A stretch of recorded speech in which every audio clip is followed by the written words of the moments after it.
maybe I'll just start on the topic of the speech, price level targeting. Just a quick caveat. This is the first time you floated this, right? This idea?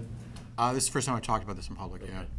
So would this be attached to a more explicit higher inflation target? You know, would you for a time say, you know, we're looking for 3%, 3.5%? You'd have to say something about how fast you want to get back to target. So to talk about the example I went through, you've got a 2.5% shortfall in 2018, and then the question is how long do you take to make up for that? You know, this would be something you'd have to talk through with the committee. It would be an elaborate process of decision making, trading off. The concern you'd have is if you go too fast, you might unmoor inflation expectations, and so you have to be careful about that. The way I'd be thinking about it right now would be over a 5-year time horizon, you try to make up for that. So that's 2.5% over a 5-year horizon, so you're running about 50 basis points above target for 5 years. And just as a quick follow-up, was this discussion included, you know, you're calling for a discussion or a debate. Was this included in that discussion at the Fed over nominal GDP targeting? Or is this sort of something that hasn't come up? What I'm talking about is what I'm talking about today.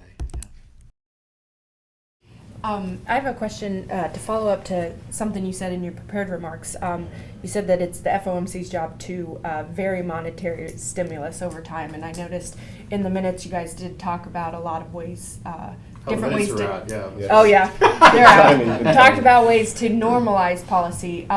What do you think in the next few years, or when you hit targets, regardless of when it is, what tools should the Fed be looking at using? You know, I think the minutes had a good conversation, reflect the fact that the committee continues to talk about that. I think the main message that I would like to send to the American public on that is we have the tools. You know, there is a question of which ones we use when, and we're sorting through that. But we have a wide range of tools that will allow us to dampen inflationary pressures when it becomes appropriate to do so. The conversation about what tools exactly we use at what time continues. And as for the varying the stimulus, is there different tools that the Fed should be using in addition to the asset purchases and the forward communication, or? You know, I think that the tools we have a tool that we're using to try to influence long-term interest rates, the stock of assets we own, and then the tools using short-term interest rates. And I think that's the tools I would be thinking about certainly is how do we influence those two objects as effectively as we can. Back when you first started talking about the need for the Fed to do more to bring inflation back up and bring unemployment down more rapidly, you'd been saying that you were saying that you'd want the Fed board staff to study the options first before you talk more about specific policy options. I'm wondering if this was something that has already been studied by the Fed board, and now you decided, you were this was worth discussing, or whether. Well, this is not about. I don't see this as being discussing a form of stimulus. I think about this as basically being a conversation that we should have about what do we mean by targeting 2% inflation? Do we mean keeping to that price level path, or do we mean always aiming for 2% inflation? I think it's just a conversation we should be having about what exactly we mean by price stability and having a 2% inflation target. You talked about unemployment stabilizing at 5%. How much further do the states that are already below 5% have to go before they bottom out, do you think? So that's, I had it stabilizing a little over 5%. For the national economy. I think that's there's a lot of heterogeneity in long-run unemployment rates across states, and so I wouldn't be able to answer that in the abstract, because if you look across states and over time, you'll see a lot of heterogeneity in that. What about Minnesota? I think that Minnesota. Our forecast is that unemployment rate is going to continue to fall in Minnesota over the course of 2014. So we still have some room to go, I think. I was inclined to ask on the unemployment topic. You'd said there might be circumstances where the two roles or the two mandates, the Fed into conflict? What sort of circumstances might those be? You know, in the abstract, you would say a persistent supply shock of some kind, adverse supply shock, would push upward on inflation and push downward on employment, and then you would face a challenging choice.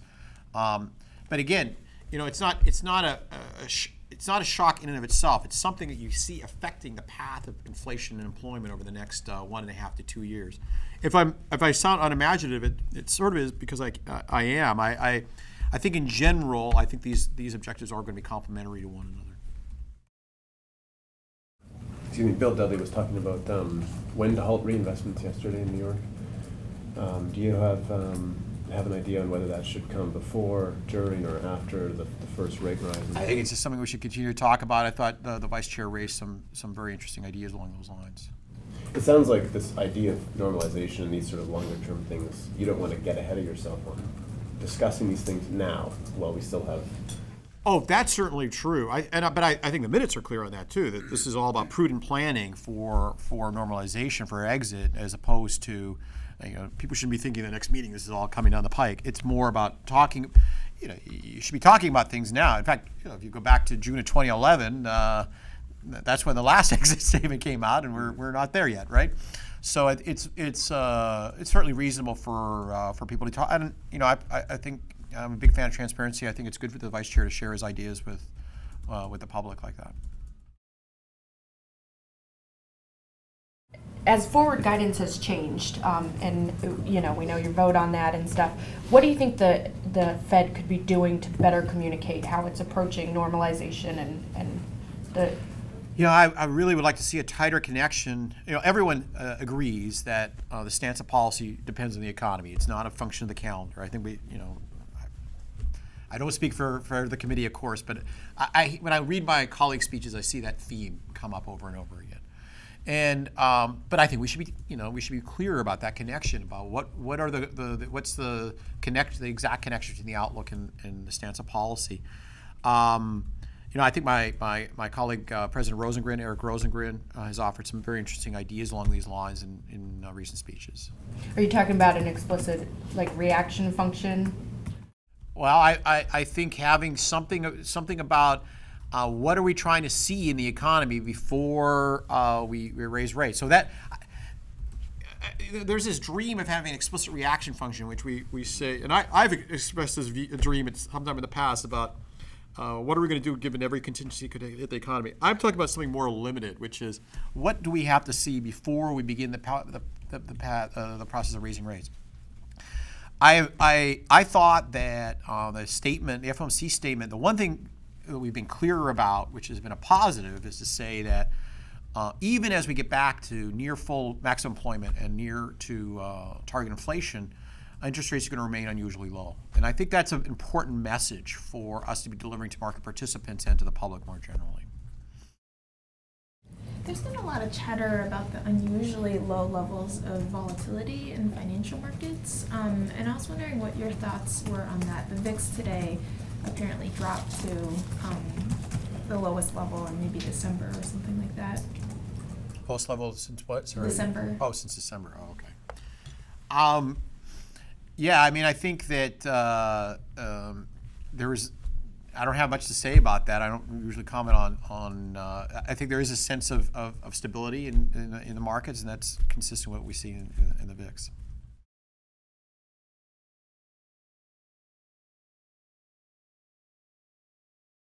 Let me try something a little more philosophical. Like you touched on pushing for lower thresholds, and just on the broad topic of forward guidance, the Fed has sort of tried different iterations through the years, and now has come back to a more qualitative idea. I mean, if you can sort of discuss what that might signal going forward, are we returning to a more traditionalist take on central banking, where you try to be a little more opaque with these things? So yeah, you always try to push me more philosophical. It gets me into trouble. But anyways, no, I think it's. I think there's a desire to get back to normal, and you'll hear that from policymakers of all kinds and monetary policymakers as well. The problem is that we have two conflicting pieces of information out there. One is we we have this qualitative guidance, and that leads market participants to be thinking, okay, they're going back to the way they used to do things, and you've sort of hinted at that in your lead into the question. At the same time, we have the guidance that I just described to Karen, that we're going to be keeping rates unusually low, given we're going to be back to maximum employment, and inflation is going to be running close to target, and yet interest rates are going to remain unusually low. So in that sense, we're not going back to the way things used to be. So I think this is going to be a very tough tightrope for us to walk, and I think we have to come. I think I personally think that the way we started to talk about policy in late 2012 is a very beneficial way to think of and to communicate about policy, not just within the zero lower bound, but more generally, to talk about it in terms of our goals. What are we trying to achieve? How fast do we want to get there? I think if we can make policy more about that on an ongoing basis, I think that would be beneficial. We're certainly, as I indicated in March, I think we took a step back from that in March. And do you have any comments about Stanley Fischer being confirmed and the 2 votes still to be held and the change of the makeup of the committee? You're, as it befits a reporter, you're ahead of me on the news. I'm very glad to hear that Stanley Fischer has been confirmed. Was he confirmed as vice chair as well, or just as a member of the committee? I haven't seen that, just a member. Anyway, I think it's both the nominees put forward by the administration that have come out of the Senate Banking Committee, Fisher and Brainerd. It's really positive for us to be able to have people that kind of talent, expertise join us in our monetary policy discussions and join the Federal Reserve Board more generally. Jay Powell has just been a tremendous part of our conversations, and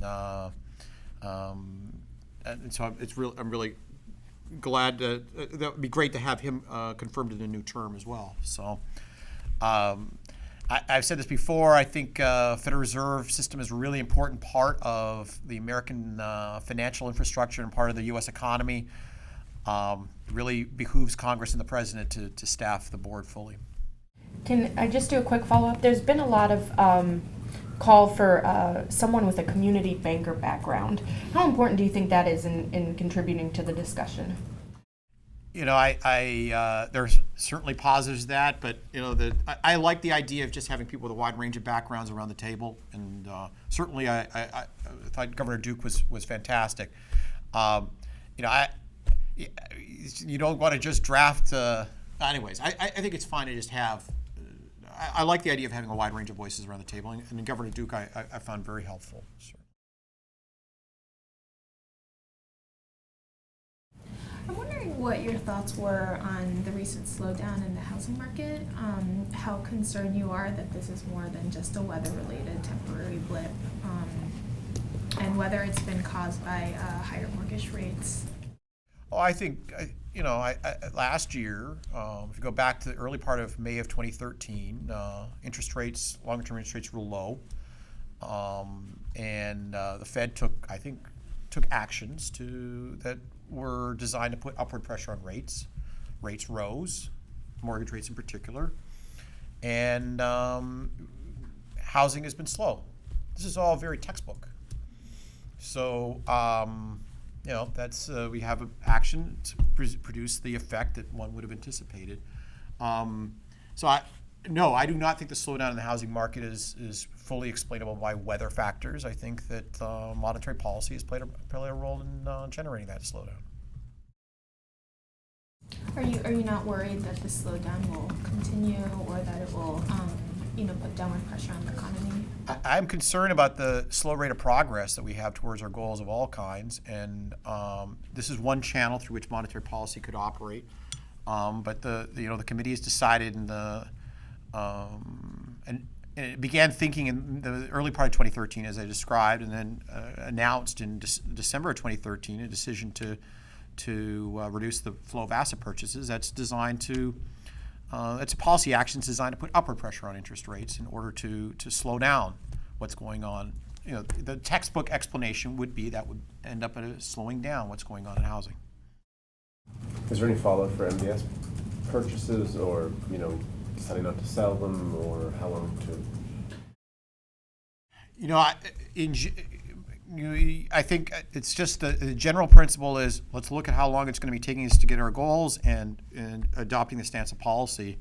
I think right now, I still, when I look, my outlook is such that, is that the stance of policy is such that we're not achieving our goals sufficiently rapidly. I look at the minutes, and I see that the staff, FOMC staff, are forecasting it's going to take a few years for us to get inflation back to 2%. A few years. So it seems to me that we could provide more stimulus. We should be providing, that sounds like we should be providing more stimulus in order to achieve our goals more rapidly. It's as the tapering process continues in measured steps, barring, a significant change in the economic outlook. Do you have a preference of how the program should end in October, December, with a $15 billion or $5 billion purchase? Does it matter? I think, from an economic point of view, this is a very minimal decision. I'm bothered by the fact that I don't really know what we're going to do on that. That's what bothers me most. I feel like I should know. And I mean, actually, as a member of the American public, I should know, not as a member of the FOMC. It's another signal that we're not being as clear about our policy choices as we should be. And what happens then is, I worry that market participants will start to hang on this virtually meaningless decision as having great content about future committee decisions, about how hawkish or dovish we're going to be, and that would be problematic. Excuse me, this is about whether we taper end in October or December. I thought that was the question that Karen was. The tag along $5 billion. What do we do with it? I'll take another shot if there's nothing else. This is again on normalization, but I don't know if President Fisher, I think it was last week in New Orleans, he was saying that, look, if the federal funds rate is kind of past its due as a useful tool in the future. I mean, we have other tools. We have the repo sort of on the hopper here and others. What do you think about the Fed funds rate? Is it? I think there's a number of ways that we should be talking about. We can be talking about the stance of policy, and I think again those conversations are things that will be continuing within the Fed. I don't feel in a position to make a firm comment at this point on it.